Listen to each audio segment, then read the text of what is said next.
Friday, October 31, 2025. Ladies and gentlemen, greetings and welcome to today's edition of the English newscast on Info Television. Our headlines. In the halls of power in Yaoundé, the real transition is just beginning after the Constitutional Council declared the winner of the 2025 presidential election. In this newscast, the progressive journey of the whole process shall be presented. One person has been injured after a vehicle crashed into a wall at the Fulan neighborhood in the Yaoundé 3 subdivision this October 31, 2025. And we shall present a weekend cultural agenda for lovers of music, cinema, and literature to have a fun-filled weekend.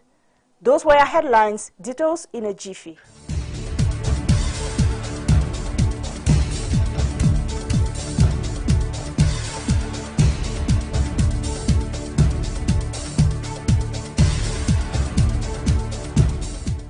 Welcome back. The Constitutional Council has made known the winner of the presidential election, but in the governance sovereignty, the real transition is just beginning. Jude Kenji in the following report presents the step-by-step journey from election results to oath of office as dictated by Cameroon's legal law. Let's watch.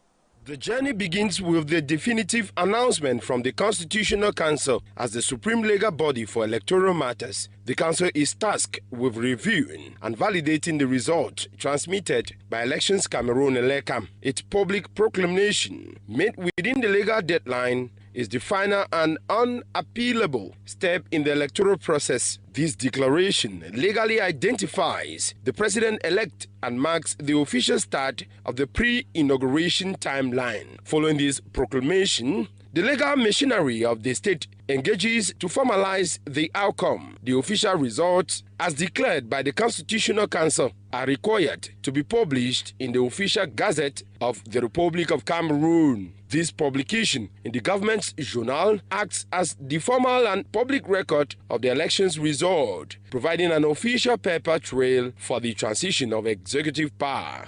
With the result legally cemented, the focus shifts to the National Assembly, which plays a host role in the final act. The Parliament becomes the center of preparations for the swearing-in ceremony. Logistically, arrangements are made for the solemn session of Parliament, where the inauguration is constitutionally mandated to take place. This involves coordinating the presence of senators, members of the National Assembly, high-ranking judicial figures, military leaders, and other dignitaries. The climax of this entire process is the public inauguration ceremony. During this solemn session, before the Parliament, the President-elect takes the oath of office as prescribed by Article 7 of the Constitution. The elected official must swear to devote all his efforts to the well-being of the people of Cameroon, to ensure the nation's independence and territorial integrity, to respect and defend the Constitution and the rule of law, and to conscientiously fulfill the duties of his office. Upon the altering of this oath, the transition is complete. The individual is formally invested as the President of the Republic, officially beginning a new 7-year term with all the powers and responsibilities of the executive office. This moment marks the end of the electoral cycle and the commencement of a new administration, all governed by the precise framework of Cameroon's electoral code and constitution. I do so swear.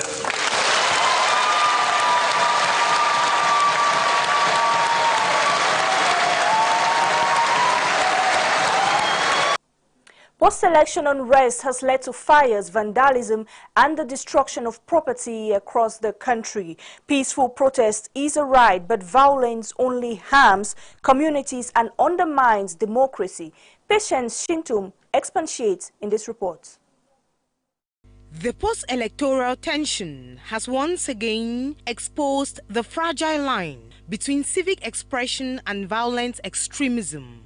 The recent burning of a school in Marua, coupled with the destruction of several public and private properties across the country, paints a disturbing picture of a movement drifting away from its democratic roots. In recent days, the residence of the rector of the University of Chang has been set ablaze. A filling station in Douala and another in the West region reduced to ruins, while the Buddha market now lies in ashes. Supermarkets and cold fish stores in Douala have also been vandalized, leaving business owners in despair and communities shaken.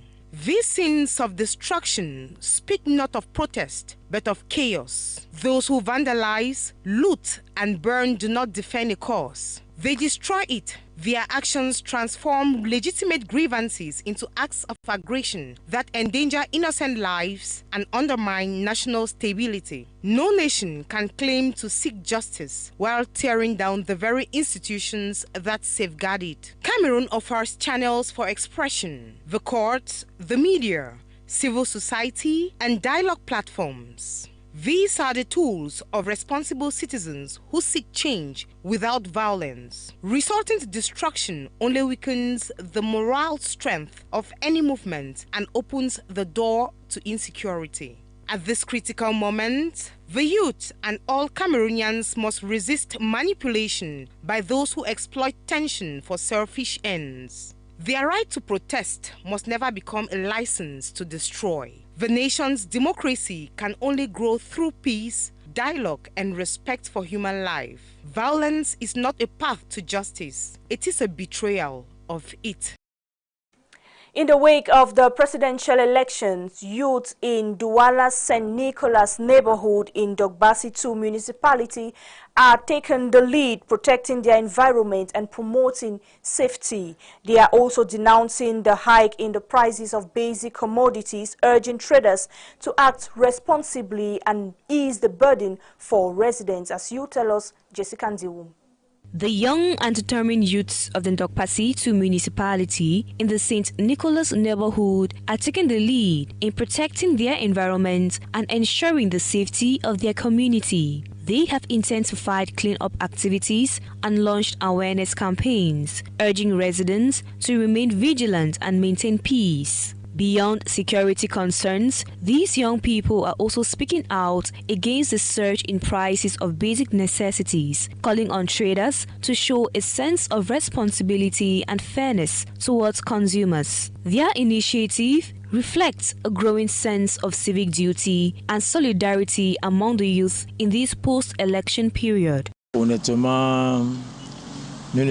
Honestly, we are not policemen. We grew up in this neighborhood and have always chosen to behave responsibly. We have never tolerated disorder or wrongdoing, and we do not allow bad elements to infiltrate our community. We have been fighting against such behavior for a long time. During the recent unrest, there were close to 2,000 people who passed through our neighborhood. We guided them calmly and urged them not to destroy anything. Some individuals tried to cause trouble, setting up tables, blocking the road, and even lighting fires, but we did everything possible to control the situation. Once they passed, we quickly cleared the area and reorganized ourselves. Since Monday, no outsider have entered. We have mobilized the youth to patrol and maintain peace. We don't want violence or trouble in our homes. You can ask our parents. Activities here are gradually returning to normal. Alongside local security efforts, the Association of Youth of Dogbasi are taking action to protect trade and ensure fairness in the market. The group is fighting against the overpricing of basic commodities and calling on traders to sell essential goods at reasonable prices in a bid to ease the financial strain on residents. We stood our ground firmly. Some women were selling just 4 tomatoes for 1,000 francs. When we protested, they reduced the prices to 7 tomatoes for 1,000. Others sold 3 okra pots for 500. Others sold 3 okra pots for 500 francs. We opposed it and they brought it down to 6. Some even sold 3 cloves of garlic for 100 francs. Again, we intervened and they agreed to sell 6. At the fish market, one vendor tried to raise the price by 500 francs per kilo, but we insisted and he eventually returned to fair pricing. We are simply trying to monitor, reason with them, and raise awareness about fair trade. An action widely celebrated by the local population. I want to thank my brothers in the neighborhood. They truly sacrificed themselves for us during the unrest. Their courage and love for our community kept us safe. I'm deeply grateful because they stood firm to defend our territory. Without their presence and commitment, we might not even be here today in Dokpasi. It's very important. You see, today we are truly happy. At this moment, money doesn't mean much to us. What matters most is peace, unity, and the safety of our neighborhood. When there was tension, we all stood together, not for money, but for the love we have for one another and for this community we call home. I want to give a big round of applause to the youth of Dokpasi St. Nicholas for all the remarkable work they have done. It hasn't been easy, but their courage and determination have truly made a difference. I sincerely hope their efforts will continue and grow even stronger. To all the young people of St. Nicholas, I wish you strength, unity, and courage as you keep working for the good of our community. Despite limited resources, the youth of Dokpasi in the St. Nicholas neighborhood remain steadfast in their commitment to community peace. Their constant mobilization, watching over the neighborhood day and night, has helped calm tensions and strengthen security in the area. And still in the same light, the Minister of Trade, Luc Tangana, has urged transport sector leaders to take immediate measures to ensure the continuous supply of essential goods across Cameroon. This comes after several calls for economic operators to resume their normal activities nationwide. Details in this report. The Minister of Trade, Luc Tangana, is calling for urgent action to keep markets running and goods flowing. In letters marked very urgent, the minister appealed to leaders of major transport unions to get back on the road fast. His message: help move essential goods and prevent shortages. The letters are addressed to the president of the socio-professional platform of road transporters and the president of the SGTC, coordinator of the Inter-Syndical Union for Transport. Minister Tangana pleads on them to take every necessary measure to make trucks and transport means available for food and other consumer products. This call follows a press communique released inviting all economic operators, especially those in the distribution sector, to calmly and immediately resume activities to keep shelves stocked and communities supplied. The minister reminds transporters that keeping goods moving is more than business. It is a patriotic duty. He stresses that cooperation across sectors is vital to avoid disruptions in the country's food and goods supply chain. The letter is copied to the Ministry of Territorial Administration, the Ministry of Transport, the Secretariat of State for Defense, and the General Delegation for National Security, showing how serious government takes the issue. Luc Tangana ends with confidence, praising transporters' commitment and urging them to stand firm for stability and public welfare.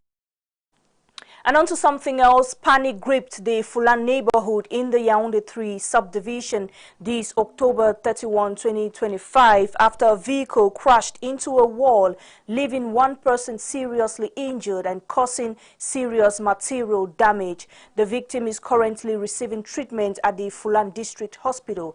Our reporter Jessica Ndiwum completes that story. Residents of the Efulan neighborhood in Yaoundé 3 subdivision were startled early Friday morning when a white Toyota Yaris, registered CE319ME, rammed into a wall. The incident occurred between 7 a.m. and 7:30 a.m., sparking panic among locals who rushed to the scene. Eyewitnesses reported that the accident left one person, a motorcycle rider, estimated to be in his early 30s, seriously injured. According to one resident, the situation could have been more tragic had it not been for the light rainfall that slowed traffic in the area at the time. I woke up a little earlier than usual today because I had a problem to take care of. Suddenly, I heard a loud noise. My husband and I rushed to the road and saw that 4 cars had stopped. The woman who caused the accident was panicking and trembling. People quickly came to open the doors and assist the police. It was around 7:20 or 7:30 in the morning. Thank God there were no children nearby, as many usually walk this road to school at this time. The motorbike rider who was hit has been taken to the hospital, but we don't know yet his condition. Son état là-bas.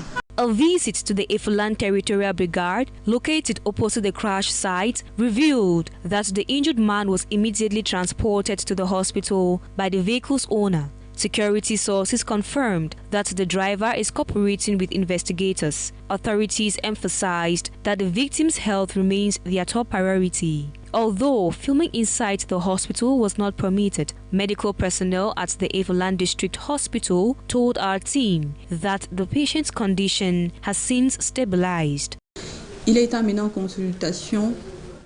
The patient is currently under medical consultation in a relatively stable condition. He is conscious, fully alert, and oriented in time and in space, with Glasgow Coma score of 15 on 15. According to the hospital authorities, there was initially some concern about a temporary loss of awareness, but this is no longer evident, as the patient is now fully conscious. All vital signs are stable, including heart rate and oxygen saturation. He is under close observation and has received local treatments, including pain management and supportive care. Further treatments will depend on the result of additional tests ordered by the medical team. Investigations are ongoing to determine the exact cause of the crash. Meanwhile, authorities have urged road users in Yaoundé to remain cautious, particularly during the rainy season when visibility and road conditions tend to worsen. As the World Savings Day celebrated on October 31, citizens shared their views on saving habits and motivation amidst financial challenges and the satisfaction that it brings. Jessica and Diwum gathered their reactions on how saving remains a test of discipline and commitment in today's society. Let's watch. Ahead of World Savings Day, celebrated on October 31st, 2025, citizens in Yaoundé are sharing their views on saving habits amid persistent financial challenges. While some see saving as a necessity in times of uncertainty, others admit it has become increasingly difficult to put money aside. Speaking of saving, it's not easy. Putting money aside has become very difficult. I usually prefer to save through tontines because it's easier to access my money. Saving in a bank or microfinance can be challenging, and any little we try to save there often gets eaten up by hidden costs. For me, tontine are simpler and more practical. Most of the time, saving is just to handle small problems because it's hard to save enough otherwise. And if I have bigger projects, I try to plan carefully, but even then, it remains a challenge. Faire mes épargnes dans les tontines. Si tu as un projet de construction, if I have a project to implement, I need to save enough money to bring it to life. For instance, for a construction project, I opened an account with a microfinance institution. Their agents come daily to collect the small amounts I earn, even 1,000 francs a day. This helps me steadily build up the funds I need. For smaller projects, it might take 2 or 3 years, but the system allows me to plan and save effectively. soit en 2 ou 3 ans. Il y a des projets. There are long-term projects that we need to follow, and for that, saving is essential to meet our needs. We plan our projects with banks, calculating the time and money required, so we can gradually build the funds needed to carry them out. As the world marks World Savings Day, citizens are reminded that saving, no matter how small, remains a vital step towards financial security and stability. The high rate of rainfall has turned Yaoundé's Etambafia neighborhood into a risk zone, exposing residents to the harsh realities of the environment. Our reporter Mimi Tiobo met with the people of Awai 5 who are struggling to survive and rebuild amidst the devastation caused by the rain. Let's watch. In Yaoundé, vulnerable neighborhoods of Etambafia, particularly in the Awai 5 area, residents are grappling with the devastating impact of recent rain that have brought both destruction and fear. For people like Mama Owona, daily life has become a struggle against the constant threat of flooding. La pluie d'hier vraiment nous a beaucoup. Yesterday rain really caused us a lot of trouble. You see how the yard is. We slept in water. Even the beds were in water. So for the children to go to school in the morning, we had to wake up at 4 a.m. to drain the water so the children could put their feet on the ground. Some of them didn't even go because they did not get a good night's sleep. Yet, amid the challenges, resilience reign. Homes are inundated, and the areas one feels with activity now bear the marks of water damage and loss. We don't plan anything. Look at how we've aligned blocks. Even if the water comes abundantly, it even overflows the blocks line. What can we do? We just wait until it rains, then we prepare to chase the water away. The local football field, once a hoop of laughter and community life, now lies submerged, a stark symbol of nature's force and the community fragility. The scars left by the flood remains visible, not only on the landscape, but in the hearts of those who have lost their possessions and, in some cases, their livelihood. Nous résistons. Où est-ce qu'on va aller? We resisted. Where are we going to go? We resist it. We wait for water to go down to continue our daily routine.